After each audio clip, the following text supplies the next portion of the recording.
que você responderia se eu perguntasse assim, o que é bom e o que é ruim em ter uma coceirinha em alguma parte do corpo? Então veja só, o lado bom de uma coceirinha, na minha opinião, é o prazer inesgotável de você simplesmente coçá-la. É ou não é? Não é não? Levanta aí, que vocês estão comigo, a mão aí, olha aí. E se você tiver equipado, como disse Elaine, quando você não está equipado com ninguém, né, para coçar, mas se você tiver equipado especialmente com uma mãozinha coçadora de cabeça, da Shopee, vamos assim. Poxa,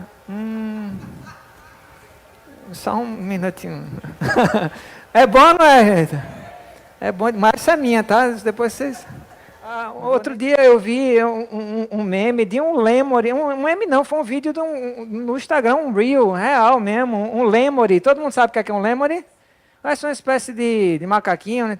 E ele estava passando ali pela rua, daqui a pouco ele para e um menininho começa a coçar as costas dele. Aí o menininho para depois de alguns segundos. Quando o menino para, aí ele faz assim com a mãozinha, ó.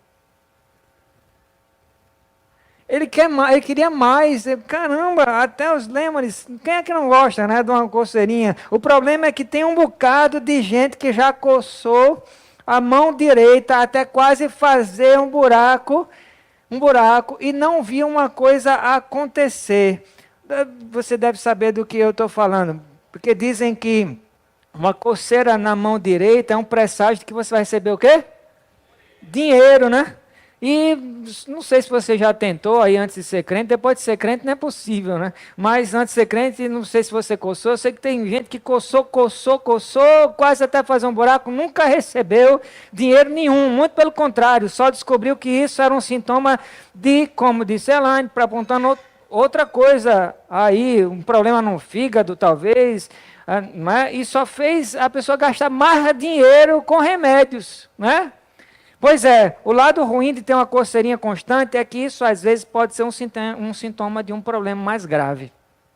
O mundialmente famoso escritor C.S. Lewis, talvez alguns de vocês conhecem, autor das Crônicas de Nárnia, ele escreveu em um dos livros dele assim, olha aí, ele disse, o prazer do orgulho é como o prazer de coçar uma coceirinha. Se tem uma coceirinha em algum lugar, a pessoa quer coçar, é óbvio, mas é muito melhor, o C.S. Lewis continua dizendo, não ter nem a coceirinha e nem coçá-la, isso é melhor do que ter a tal da coceirinha. Enquanto nós tivermos a coceira da preocupação exagerada conosco mesmos, nós iremos querer o prazer da aprovação alheia, mas os momentos mais felizes são aqueles em que nós esquecemos o nosso precioso eu e nos vemos sem nenhuma das duas coisas.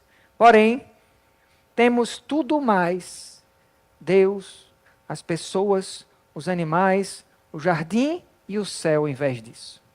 Nessa noite, Deus quer falar com você sobre a humildade. Você vai ver aí o tema aparecendo no telão daqui a pouco. Humildade, o caminho da verdadeira felicidade. Você pode repetir comigo? Vamos lá. Humildade, o caminho da verdadeira felicidade. Abra sua Bíblia comigo. No Evangelho de Mateus, no capítulo 5, a gente vai ler somente o verso 3, gente.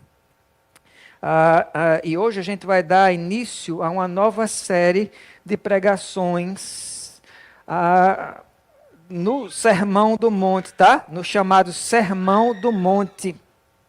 O Sermão do Monte, registrado, quando você está abrindo, eu vou falando aqui, registrado nos capítulos 5 a 7 do Evangelho de Mateus, é um dos discursos mais famosos de Jesus, onde ele expõe os valores e os princípios do reino de Deus. O discurso abrange uma coletânea diversificada de ensinamentos éticos e espirituais, incluindo as bem-aventuranças, as chamadas bem-aventuranças, instruções sobre a lei, a importância de práticas espirituais sinceras, e orientações sobre como viver uma vida justa e piedosa. No momento do nosso texto, Jesus está onde? Vamos nos situar aqui. Jesus está na região da Galileia, no Monte das Bem-aventuranças, também conhecido como Monte Eremos, talvez vocês não sabiam disso. Então ele escolhe uma posição estratégica, porque Jesus é o melhor estrategista de todos, para que a multidão conseguisse ouvir ele pregar, visualizar ele e ouvi-lo pregar. A própria elevação do monte proporcionava já um anfiteatro natural onde a voz de Jesus podia se propagar melhor para ser ouvida por todas as pessoas. Daí Jesus se assenta, naquele tempo, os pregadores ao contrário, como vocês estão me vendo aqui, eles pregavam sentados, era uma tradição em Israel, que os pregadores pregassem sentados. Então Jesus se assenta e declara a primeira das bem-aventuranças aqui no nosso verso 3 do capítulo 5, verso 3, que diz assim, olha só Jesus falando, bem-aventurados os humildes de espírito, porque deles é o reino dos céus. Vamos repetir comigo? É bem facinho de vocês memorizarem, vale a pena. Todo mundo, bem-aventurados os humildes, porque deles é o reino dos céus. Analisando mais profundamente, gente, essa declaração de Jesus, a gente pode extrair a primeira lição importante, muito importante. A verdadeira felicidade, vai aparecer aqui no telão, a verdadeira felicidade é um enorme paradoxo aos olhos do mundo. Paradoxo, ideias opostas. Amém? Um dos teólogos mais respeitados em se tratando de conhecimento em Novo Testamento, o australiano Leon Morris, ele diz que quando Jesus declara bem-aventurados os humildes de espírito, isso revela o vazio dos valores do mundo. Exalta aquilo que o mundo despreza e rejeita aquilo que o mundo admira. Os valores do reino de Deus simulam uma pirâmide, só que de cabeça para baixo. Exatamente assim. O mundo diz, felizes os autoconfiantes, não é isso que o mundo diz? Quanto mais autoconfiante, mais feliz você é. Mas Jesus diz, felizes os que confiam no alto. É bem diferente. Ou na versão NVT, felizes os pobres de espírito. Se você leu na sua Bíblia aí, ela é NVT, provavelmente você viu isso. Ou na ARC, tem assim, felizes os pobres de espírito. Ou bem-aventurados os pobres de espírito. Conta-se a história de que o lendário Muhammad Ali, um famoso ex-campeão mundial dos pesos pesados, talvez considerado um dos maiores lutadores de boxe de todos os tempos, uma verdadeira lenda. Quem sabe muito bem disso é Shirley, que está ali sentado, tem uma academia de boxe, então Muhammad Ali, ela conhece muito esse nome, campeão dos pesos pesados. Ele estava num avião em viagem para um dos compromissos na agenda dele. O senso comum é que o nome Muhammad Ali nunca foi sinônimo de humildade.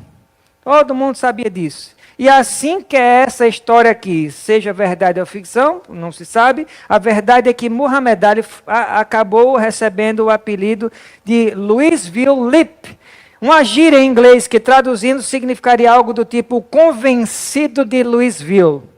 Isso por causa da mania dele de se gabar para os repórteres e de sempre falar o quanto é que ele era incrível e quanto os oponentes dele não conseguiam nem chegar aos pés dele.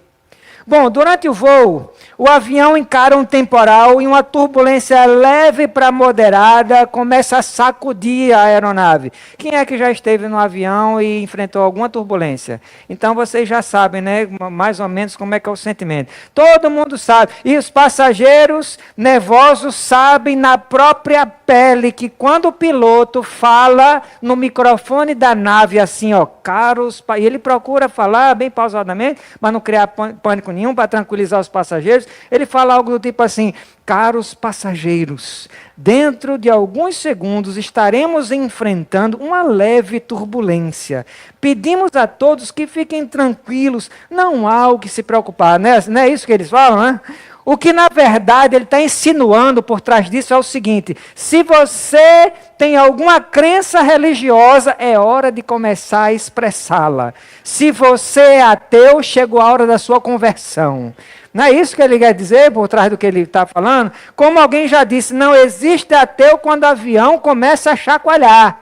Não tem ateu certo. A melhor hora para um pastor, para um evangelista fazer o apelo, né? Você pode fazer até um sermão de 10 segundos e depois fazer o apelo, que provavelmente todo mundo vai se converter.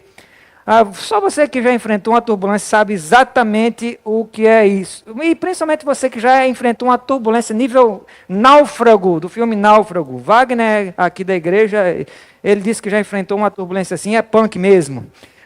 Nesse voo em que Muhammad Ali estava, antes que o avião começasse a chacoalhar, os passageiros são devidamente instruídos a apertar os cintos de segurança, não é assim que se faz, né? Imediatamente. Então todos obedecem, todo mundo obedeceu, na hora. Menos quem? Muhammad Ali. Ele foi o único de todos os passageiros que se recusou a botar os cintos. Assim que a comissária de bordo percebe isso, ela se aproxima dele e fala assim: Senhor Ali, o senhor deve obedecer às ordens do capitão.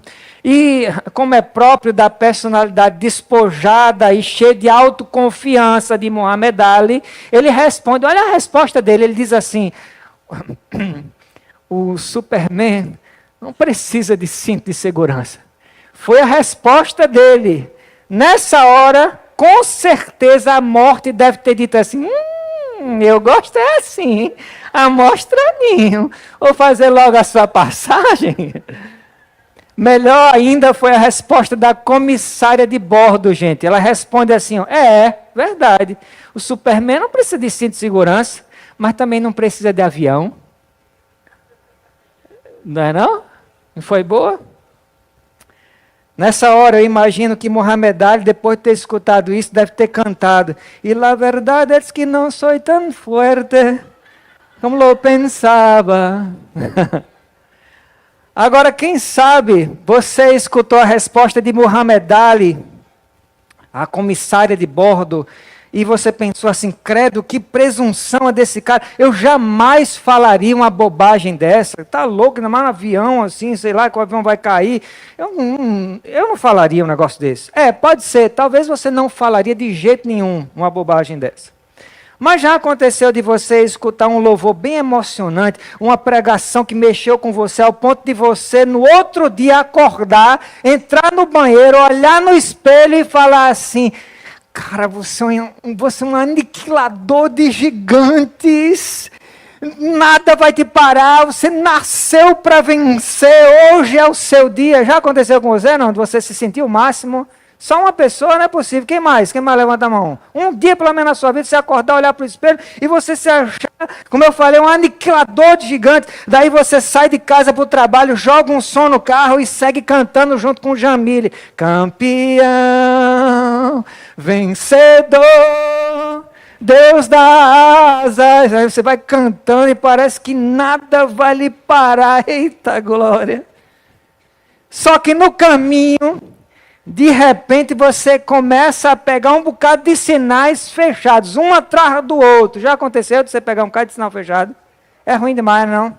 Aí você começa a pensar: cara, eu vou desse jeito, eu vou me atrasar, não é possível. O que é que eu vou dizer lá pro meu chefe? Ele já é desse jeito, já não é uma pessoa fácil. Eu vou dizer que eu peguei sinal fechado, isso não vai colar. Aí, meu amigo, depois disso, quando você finalmente chega no trabalho, você já está de cara fechada, bufando de raiva, frustrado, reclamando da vida, derrotado por causa de míseros 4 sinais. Mas há 20 minutos você não era campeão, vencedor. O que aconteceu? Mas já aconteceu com você algo parecido, sim ou não? Já aconteceu comigo. Eu estou vendo que pouca gente está levando, parece que só está acontecendo comigo um bocado de coisa, tudo bem. Mas já aconteceu comigo, sabe? Não aconteceu só com o Muhammad Ali, não, gente. Acontece com todo mundo. Mesmo vocês que não estão levantando a mão muitas vezes. Volta e meia a gente se sente campeão, a gente se sente vencedor, a gente se sente imbatível, só para descobrir que lá no fundo isto estava mais para autossuficiência, autoconfiança do que confiança no alto. Eis o pensamento que governa toda a vida pós-moderna. Vocês vão concordar comigo. Esse é o pensamento que governa toda a vida pós-moderna.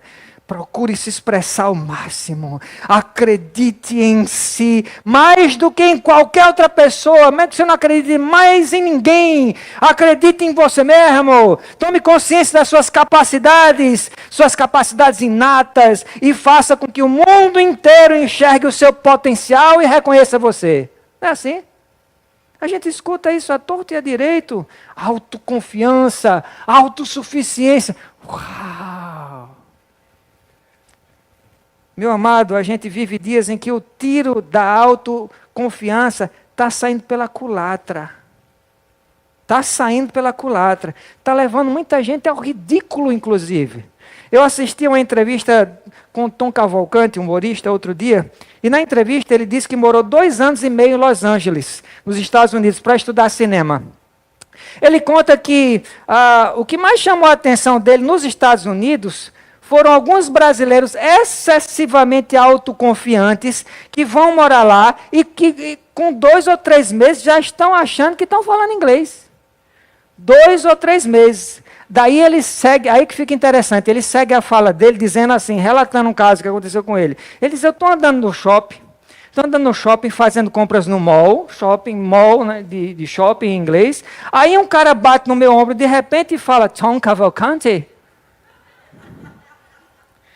E eu respondo, imaginando que vai falar inglês comigo, how's it going, man? Ele, o Tom Cavalcante, né, respondendo. Daí ele disse, não, eu sou brasileiro. E eu pergunto, Tom Cavalcante perguntando para o cara, e está falando com esse sotaque todo carregado aí? E o cara responde, é porque são 3 meses morando aqui na América, Tom. E Tom Cavalcante pergunta, e você é da onde? E o homem responde, eu sou de Piauí. Piauí? E tem som de I, né, em inglês. Já pensou, gente? Brincadeiras à parte, o fato é que basta 3 meses, olha, 3 meses, gente, para o termômetro da autoconfiança de alguém subir tanto a ponto de estourar completamente em 3 meses. Acredita, eu fui professor de inglês por mais de 20 anos e eu posso afirmar a você com toda certeza que ninguém, absolutamente ninguém, consegue falar inglês em 3 meses, muito menos com sotaque. Ninguém. Qualquer um que está vendendo esse tal de fala inglês em 6 meses, em 12 semanas, conversa fiada. Como dizia Leonardo da Vinci, tudo que é feito com tempo, o tempo respeita, e coisas de qualidade levam tempo. Mas, pasmem, tem muita gente mesmo imaginando que dá para criar uma sociedade perfeita, feliz. E para isso basta encher o mundo de gente autoconfiante ao máximo. Não só gente que acredita que pode ficar fluente em uma língua em 3 meses, mas conseguir o que quiser e bem rápido. Basta acreditar em si mesmo o suficiente. Só isso. Basta acreditar em você mesmo. Se a gente tentar dar ouvidos a esse pensamento, como o mundo propõe nos livros de autoajuda, nas palestras motivacionais que vocês já ouviram, nas vozes dos famigerados influencers de plantão, isso não pode terminar bem. Não tem como terminar bem, gente, porque o problema é que a autoconfiança é um atributo enganoso, tão enganoso quanto alguém que está segurando, imagine comigo, uma nota de R$200 na mão para pagar a conta do restaurante, está no balcão, mas quando entrega a moça do caixa, ela diz, desculpe, essa nota é falsa. Já a confiança no alto é outra coisa bem diferente. Muito diferente. Salmo 125:1 diz assim, você vai lembrar disso, os que confiam no Senhor serão como os montes de Sião, que não se abala, mas permanece para sempre. No desenho Divertidamente 2, vou tentar não dar spoiler, tá? Divertidamente 2, para quem não assistiu, e que está bombando nos cinemas, quase todas as salas do Shopping Guarapa, Divertidamente, para tudo que é horário. A mensagem principal é que para a adolescente Riley viver uma vida feliz, basta que ela tenha autoconfiança de sobra, convide a alegria natural dela para assumir o controle da cabeça dela e sempre repita o poderoso mantra, eu sou uma pessoa legal, eu sou uma pessoa legal, eu sou uma pessoa legal, eu sou uma pessoa legal, eu sou uma pessoa legal. E aí? Você acredita nisso? Mas a realidade nua e crua é que todo adolescente, jovem, adulto, idoso, todo adolescente, não importa a idade, qualquer um, adulto, jovem, idoso, sabe que já tentou essa fórmula. Você que já tentou essa fórmula também, ou vai tentar essa fórmula, você vai ver, ou já viu, que não funciona. Não funciona. Ninguém consegue encontrar felicidade desse jeito, gente. Isso não passa de filosofia reducionista, sabor brigadeiro da Disney. Só isso. Fica bonito e emocionante. E crente assistindo chora também, porque é emocionante. E você que for assistir divertidamente, talvez você vai chorar aqui e acolá. Mas como já dizia o próprio slogan do canal infantil Nickelodeon, vocês que são pais e já assistiram com seus filhos, vão lembrar, a vida não é um desenho animado. Meu amado, se felicidade duradoura e inabalável é o que você procura, aposto que você procura, eu arrisco dizer que todo mundo procura, mesmo que não admita, então deixe a autoconfiança de lado e se agarre com força na confiança do alto. Porque bem-aventurados, como a gente leu, ou felizes, são os humildes de coração. Repita comigo, se você quiser ser feliz de verdade, deixe a autoconfiança de lado e agarre com força na confiança do alto. Segunda lição que a gente pode tirar do nosso texto, vai aparecer aqui no telão, é que a verdadeira felicidade não está fora de nós, mas está dentro de nós. Perceba que Jesus não disse assim, bem-aventurados são os ricos. Ele falou isso aqui? Não.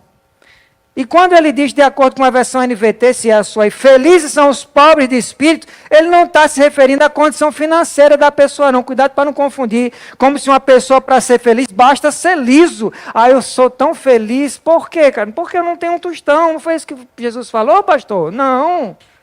Não é nada disso. A felicidade que Jesus se refere aqui não está centrada em coisas externas e nem em dinheiro.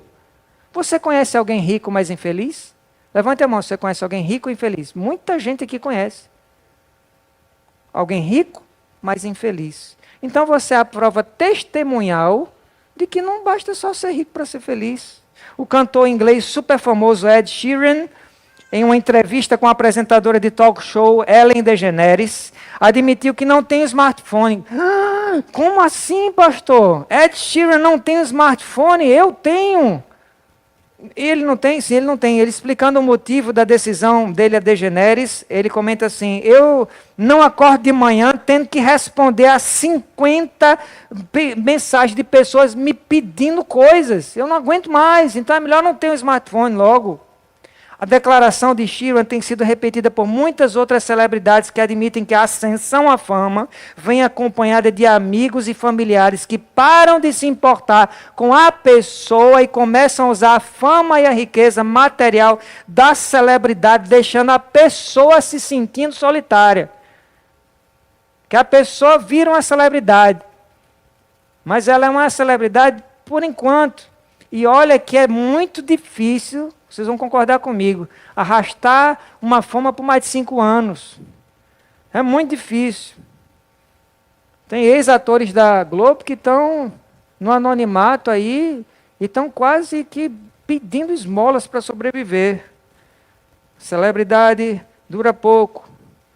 Anos atrás, meu pai foi visitar um empresário não cristão, rico, que embora casado, ele se sentia solitário. Os parentes dele geralmente só ligavam para ele para pedir dinheiro. Durante a conversa, o homem abre uma garrafa de uísque, vai colocando uma dose na boca, outra no copo, e vai alternando goles entre goles e frases, goles e palavras, noite adentro. A uma certa altura da conversa, ele fala para o meu pai assim, cara, que você foi entrar nessa de ser pastor, você está doido. Onde é que você está com a cabeça, cara? Você não tem nada. Você não tem nada. Você não tem nem onde cair morto. Me fala, o que é que bateu? O que é que te levou a decidir ser um pastor para não ter nada na vida? Daí meu pai sabiamente responde, eu tenho Deus. E eu não preciso tomar uma garrafa de uísque toda noite para conseguir dormir. Que tal isso? Hoje esse homem continua sem Deus, já vai no 3º casamento e ainda se sente solitário e infeliz. Meu amado, se riquezas pudessem trazer felicidade, ninguém se importaria em ser um milionário solitário, não é isso? Mas a verdade é que as pessoas se importam. O mundo está cheio de milionários solitários e infelizes.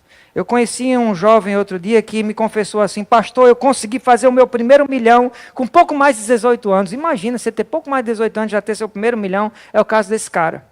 Eu confesso, aí ele continua falando assim: eu confesso, pastor, que não tem nada que eu gosto mais nessa vida do que ver os reais caindo na minha conta. Eu fico checando minha conta toda hora no meu celular só para ver os reais caindo na minha conta, pastor. Isso é bom demais, isso é incrível, isso me dá uma alegria que eu não consigo nem descrever. Só de pensar já dá vontade de sorrir, pastor.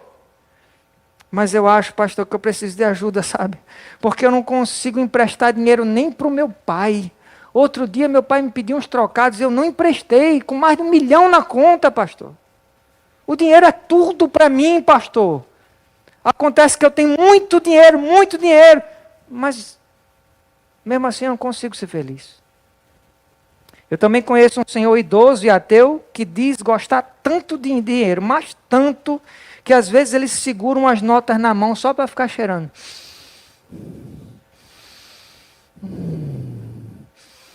Ele me falou. Parece mentira, não parece, gente? Me falou. Esse senhor, e olha só, esse senhor se sente solitário. Hoje, ele se sente solitário, viu o próprio casamento se destruir. Hoje está separado da esposa, sofre de depressão. Coisas ou dinheiro podem colocar um sorriso temporário no seu rosto. Que pode.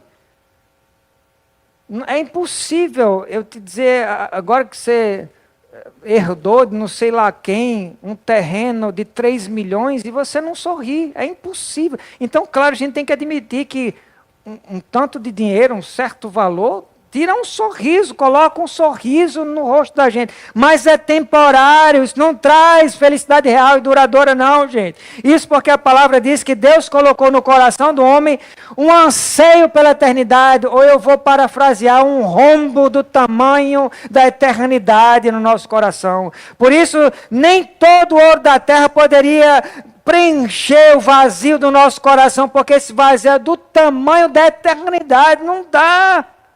Um vazio do tamanho da eternidade só pode ser preenchido pelo eterno, meu irmão. Diga para a pessoa ao seu lado aí, um vazio do tamanho da eternidade só pode ser preenchido pelo eterno. Olam, o Deus eterno. Pastor Hernandes Dias Lopes disse que a verdadeira felicidade está centrada não nas posses das bênçãos, mas na fruição da intimidade com o abençoador. Olha só que coisa diferente.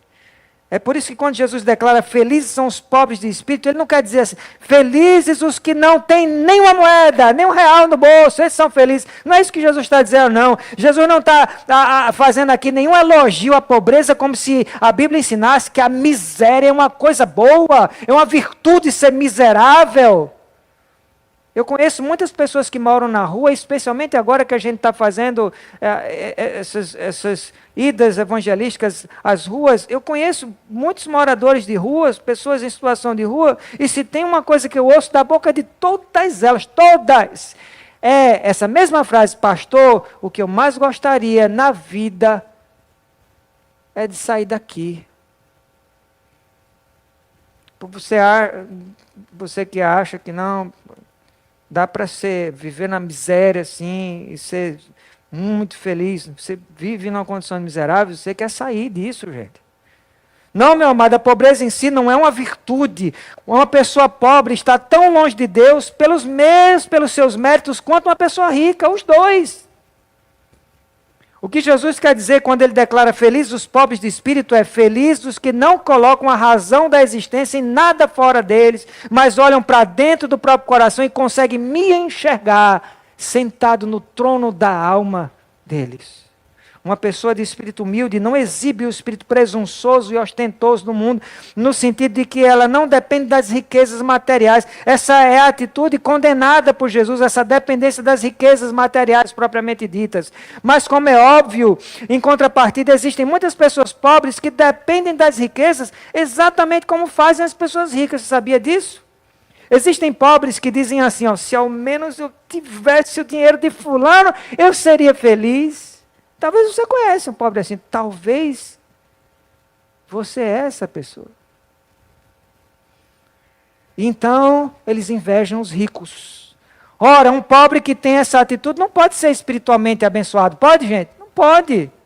Não pode. Do mesmo jeito de um rico que coloca no dinheiro a sua razão de viver. Meu amado, a gente precisa ficar com os nossos olhos bem abertos, sabe? Porque existe um poder natural em todas as posses materiais de despistar as necessidades que elas não podem satisfazer. Um Pix cheio faz temporariamente despistar um coração vazio.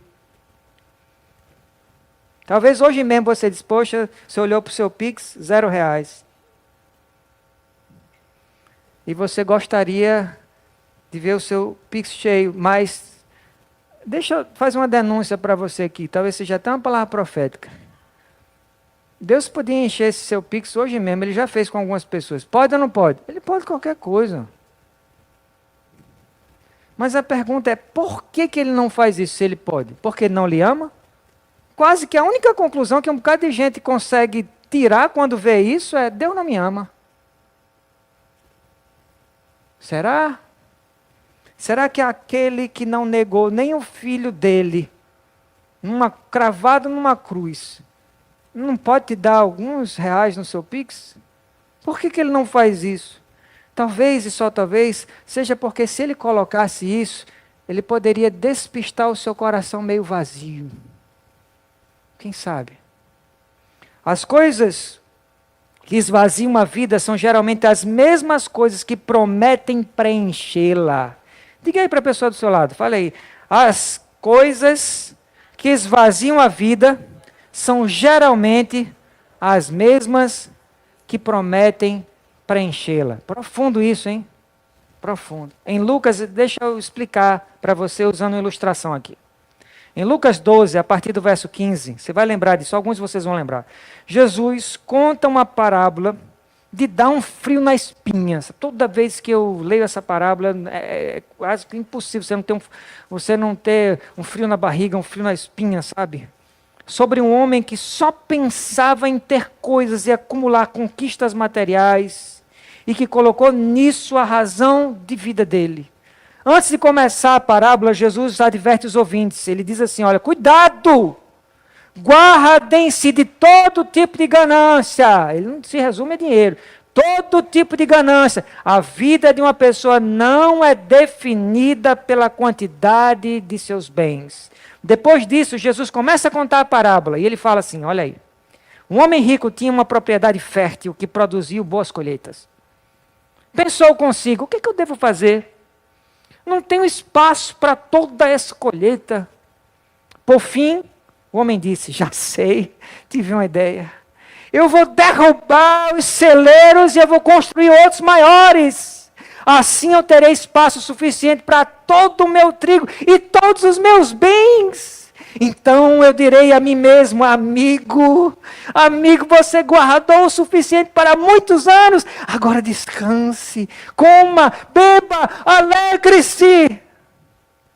Mas Deus disse, louco, você morrerá essa noite. Então, quem ficará com o fruto do seu trabalho? O que você tem preparado? Para quem vai ficar? E Jesus termina a história dizendo, sim, é loucura acumular riquezas terrenas e não ser rico para com quem? Com Deus. Diga para a pessoa ao seu lado, seja rico para com Deus, meu irmão.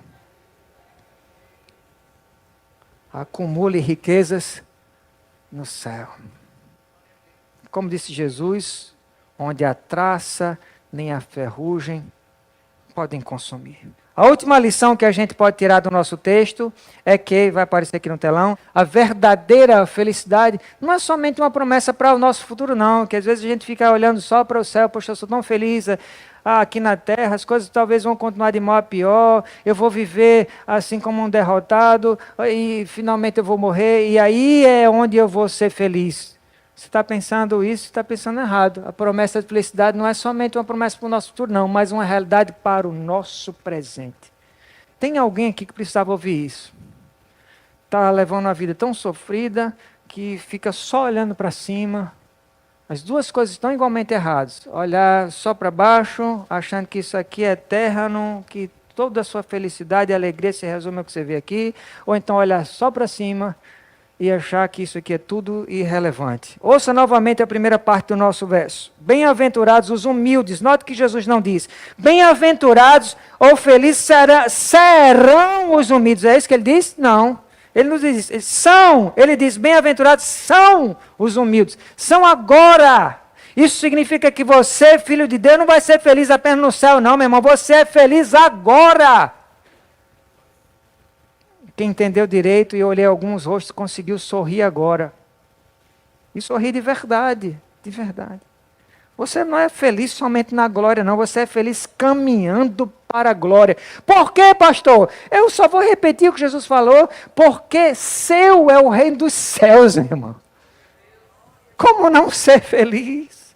Escute o que diz a segunda parte do nosso verso. Porque deles é o reino do céu. De vocês. Meu irmão, você que é salvo em Jesus já é um cidadão do céu. E essa é a melhor notícia que você podia escutar. Certa vez, Jesus conversando com os discípulos, disse para eles, não fiquem alegres. Os discípulos chegaram todos empolgados para Jesus, porque eles estavam vendo em ação o poder deles acontecendo quando eles oravam com imposição de mãos contra espíritos malignos que possuem as pessoas, e eles viam os espíritos saindo das pessoas, e eles ficaram, nossa, que coisa, né? Que coisa incrível a gente conseguir fazer isso, né? Poxa, e Jesus disse, vocês não deveriam se alegrar com isso não, porque eu dei autoridade a vocês contra os espíritos malignos, não é por isso que vocês vão ficar alegres, fiquem felizes porque os nomes de vocês estão escritos no céu, Jesus disse. Uma pergunta agora, qual a sua maior alegria? Só responda na sua mente. Qual a sua maior alegria? Você consegue ser sincero? Porque a mim você engana. Mas a Deus não. A minha maior alegria, pastor, é a minha família, é o meu marido, é o meu casamento, é o meu trabalho. Fui promovido recentemente, a minha casa própria que eu finalmente conquistei. Qual é a sua maior alegria? Será que você pode dizer nesta noite, sem titubear, que a sua maior alegria é ter o seu nome escrito no céu? Tomara Deus que sim, meu irmão, porque embora você tenha ganho a sua passagem para o céu de graça, você não pagou um centavo, não tem como pagar por isso. Quem a comprou pagou um preço altíssimo, preço de cruz. Essa é uma grande razão para você e eu andarmos humildemente felizes na presença de Deus. Quem está comigo diz é verdade. Meu amado, na cruz Jesus tornou possível isso, eu nunca vou me cansar de repetir. É a frase que eu vou repetir para o resto da minha vida. A cruz tornou possível a você uma nova história de vida. Pastor, eu vivo na mesma droga de vida que eu sempre vivi. Você não é crente. Não é. E por nova história, eu não estou dizendo que a circunstância tem que mudar ou mudar imediatamente. Lembra que eu falei? A felicidade não é externa a você, mas é interna. Então pode não estar mudando nada do lado de fora. Mas aqui dentro, a sua vida começa a mudar. Começa. A cruz tornou isso possível. A cruz tornou isso totalmente possível. Uma nova história. E não é uma nova história que começa no céu, não, meu irmão. É uma nova história que começa agora. A cruz de Jesus tornou possível essa tal página virada que você tanto almeja. Eu queria viver uma página virada, parece que a história se repete, se repete, se repete. A cruz tornou isso possível, meu irmão. A cruz de Jesus tornou possível, vamos lá, vamos ver, o perdão diário pelos seus erros contra Deus, apesar dele se entristecer cada vez que você erra, cada vez que você dá mancada, você dá, eu dou também. A cruz de Jesus tornou possível a reciclagem contínua da nossa força contra os desafios da vida e contra o pecado. A cruz de Jesus instalou no seu coração Instalou no seu coração uma fonte borbulhante de sabedoria inesgotável para te ajudar a tomar decisões difíceis que você tem que tomar. A cruz de Jesus tornou possível a você andar humildemente feliz na presença de Deus todos os dias da sua vida. Pela boca do profeta Miqueias, em Miqueias 6:8, Deus diz o que ele pede dos filhos dele. Se você quiser anotar, depois você vem em casa, Miqueias 6:8. Olha só, Deus diz o que é que ele pede de mim e de você lá. Ele fala assim, o que Deus pede de nós é que cada um ande humildemente diante do Senhor. Olha só o que é que Deus pede. Isso, ande humildemente diante do seu Senhor. Este é o desejo de Deus para nós, andarilhos de passagem neste mundo, enquanto a gente caminha para a nossa pátria celestial. Agora é importante a gente não confundir viver humildemente com fazer voto de pobreza. Tem gente que confunde. Francisco de Assis foi o patrono daqueles que pensam que renúncia a posses materiais para viver na pobreza absoluta, beirando a miséria, ou no monastério, dava crédito ao homem diante de Deus. Essa opinião não tem amparo nenhum da palavra de Deus, viu, gente? Não tem amparo nenhum. Pobreza material, como eu falei minutos atrás, vocês me ouviram, não é um bem em si. Da mesma forma que a riqueza não é um mal em si. Tem gente que diz assim, o dinheiro é a raiz de todos os males. Já ouviu alguém falando isso? Isso não é bíblico, não. Como é que é o versículo? Tem uma palavrinha aí, o amor ao dinheiro é a raiz de todos. O dinheiro não é, o dinheiro é um bem. Se você souber usá-lo, né, com sabedoria, ok? Então a riqueza não é um mal em si, não vamos demonizar o dinheiro não. Assim como a pobreza não é um bem em si. Uma pessoa pode ser pobre financeiramente e não ser humilde de espírito. Talvez você conheça um rico que é orgulhoso, mas você conhece um pobre que é orgulhoso também. Só que não tem nada, tem um pau para dar no gato, mas é orgulhoso. Não é? Então, tem as duas coisas. Existem pobres que são desleixados na sua vida espiritual. Né?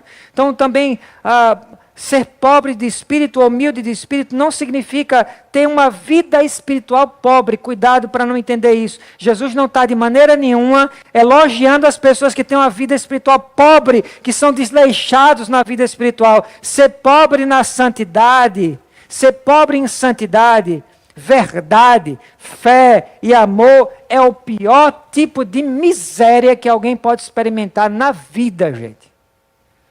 Entre as 7 igrejas citadas em Apocalipse, a igreja de Laodiceia era mais rica.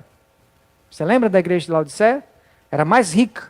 Por quê, pastor? Porque ela ficava numa das cidades mais ricas daqueles dias, no meio das grandes rotas comerciais, e produzia uma espécie de lã negra, bem especial, famosa no mundo inteiro daqueles dias.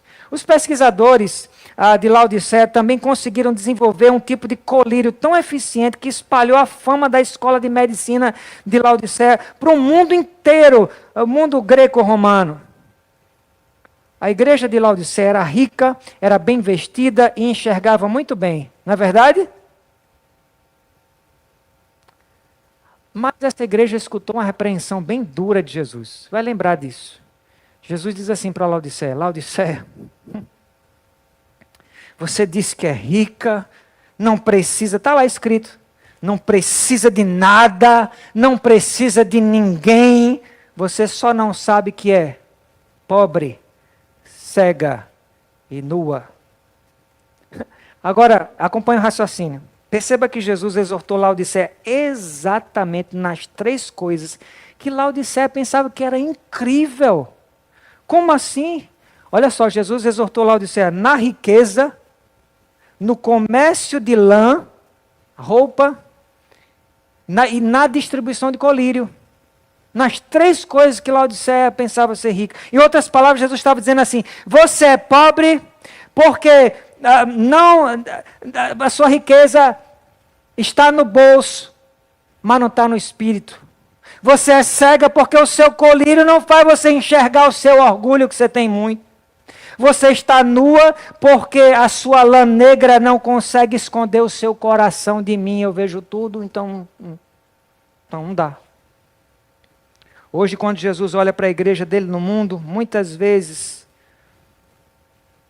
ele vê alguns dos filhos dele com uma conta no azul, principalmente em dias de evangelho, da prosperidade, dando voos altos. Então, Jesus vê muito crente com a conta no azul, mas uma vida espiritual no vermelho. É ou não é assim?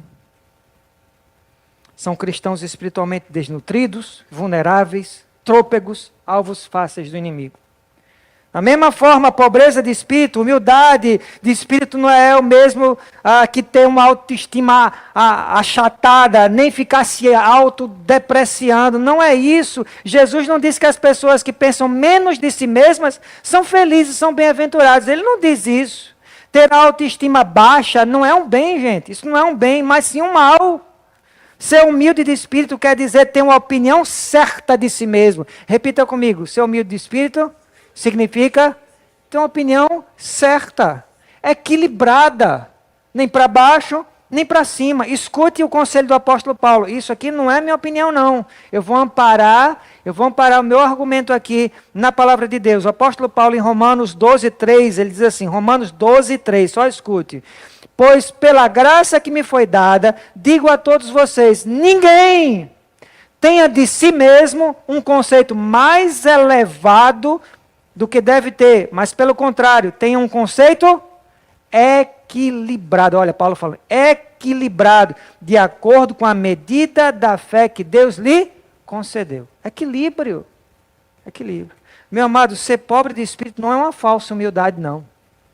Não é falsa humildade. O famoso pregador galês do século XX, Martin Lloyd Jones, um dos meus pregadores favoritos, ele conta um episódio que aconteceu com ele certa vez e ele mostra pra gente aqui um exemplo claro de falsa humildade.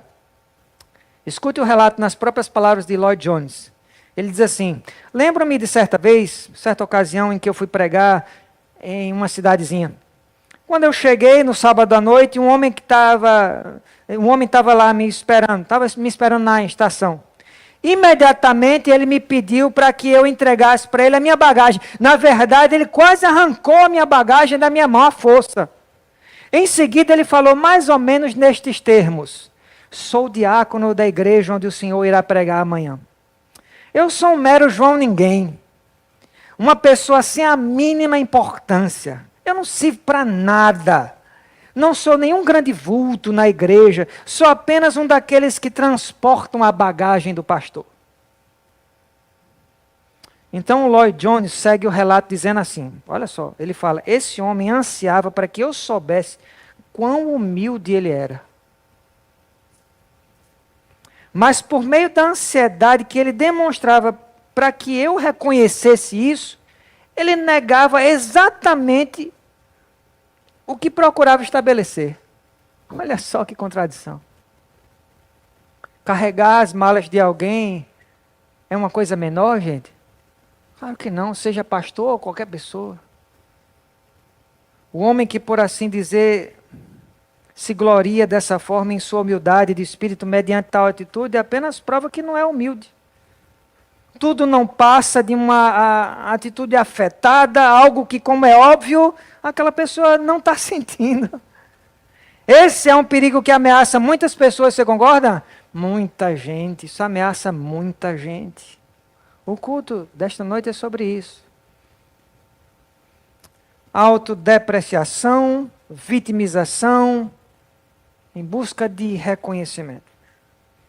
Como uma amiga que fala para outra assim, olha só, fulano é muito mais feliz do que eu no casamento, mas também ela é tudo de bom, ela é muito mais meiga, muito mais bonita, mais talentosa, mais inteligente do que eu. Eu sou um poço de defeitos, eu mereço sofrer. Talvez você tenha uma amiga assim, ou você já desabafou meio que parecido com a sua amiga. O que você acha que a amiga que acabou de ouvir isso vai fazer? O que é que você acha que ela vai responder? A amiga que acabou de escutar esse desabafo vai responder o quê? Será que ela vai dizer assim, que nada, amiga, você está louca, tu é muito pior do que isso. Nem Satanás te quer. Você acha que a amiga vai dizer isso? É claro que a amiga não vai dizer isso. É óbvio que a amiga vai responder assim, ó, algo parecido assim. Ó. Você está doida? Você é uma mulher linda.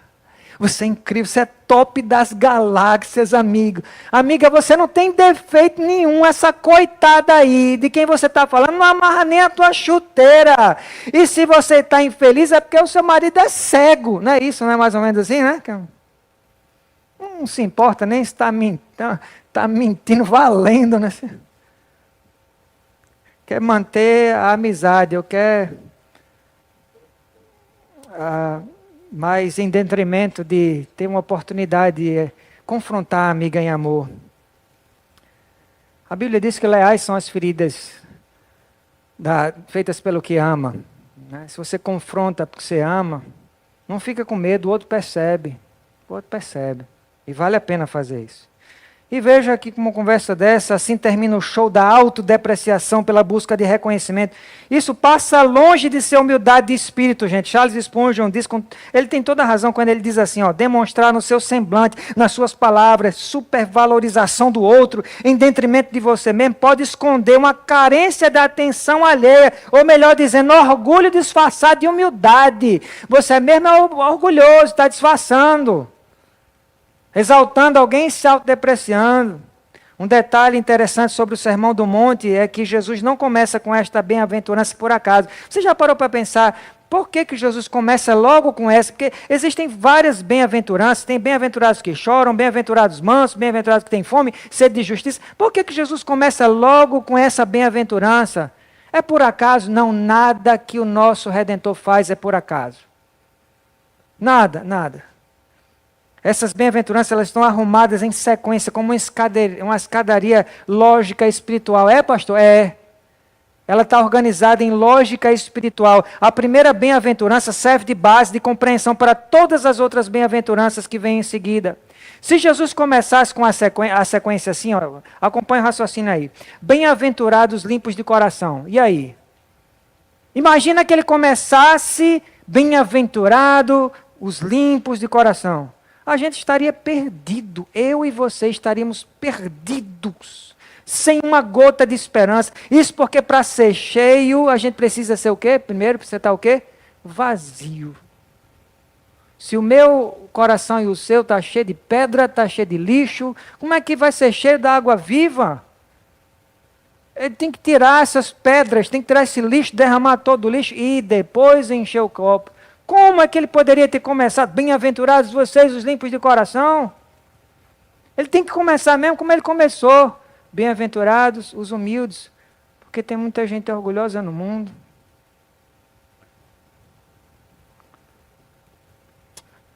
Graças a Deus que ele começou nessa ordem. É por isso que humildade de espírito é a virtude raiz, as outras são frutos. Humildade raiz, as outras virtudes são frutos. No grego existem duas palavras, escute isso, para a pobreza. A primeira é penés.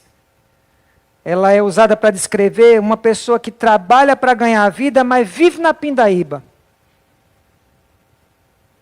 Eu consigo pagar minhas contas.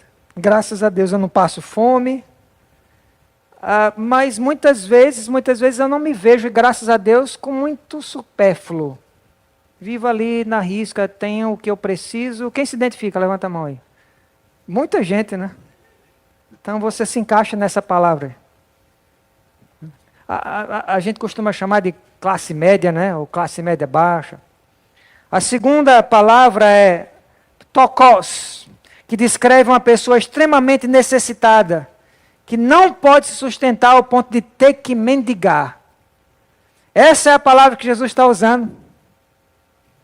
Essa é a palavra que ele está usando aqui. Quando ele diz bem-aventurados, humildes, os pobres de espírito, é como se ele tivesse bem-aventurados, miseráveis, paupérrimos, que não tem como se ajudar e a única coisa que sobra a eles é pedir esmolas. É a palavra que Jesus está usando. É a forma metafórica de Jesus dizer, feliz é a pessoa que reconhece a sua total dependência de Deus. Total e absoluta. No hebraico, a palavra pobre faz alusão à pessoa humilde que coloca toda a sua confiança em Deus. Meu amado, ser humilde de espírito é reconhecer a nossa falência espiritual diante de Deus. É admitir que a gente não merece nada além de juízo de Deus, porque somos pecadores inveterados. Pastor Paul Washer costuma dizer que ele costuma alertar que a gente jamais deve orar pedindo o que a gente merece. Porque se você pede o que você merece, eu peço, o que vem sobre nós é o juízo de Deus. Uma vez ele testemunhou uma mulher sentada na frente do banco dele na igreja, e a mulher estava orando assim em voz alta: meu Deus, me dê o que eu mereço. Ele disse que ele ficou com vontade de se levantar e ficar pelo menos uns 10 bancos atrás, porque se o juízo de Deus caísse sobre aquela mulher, não resvalava nele naquela hora. Então, em nome de Jesus, meu irmão, jamais ore o que você merece. Ore o que Ele pode lhe dar pela graça dEle. É muito melhor. A gente não tem nada o que reivindicar, Deus. Eu reivindico. O quê, meu irmão? Inferno?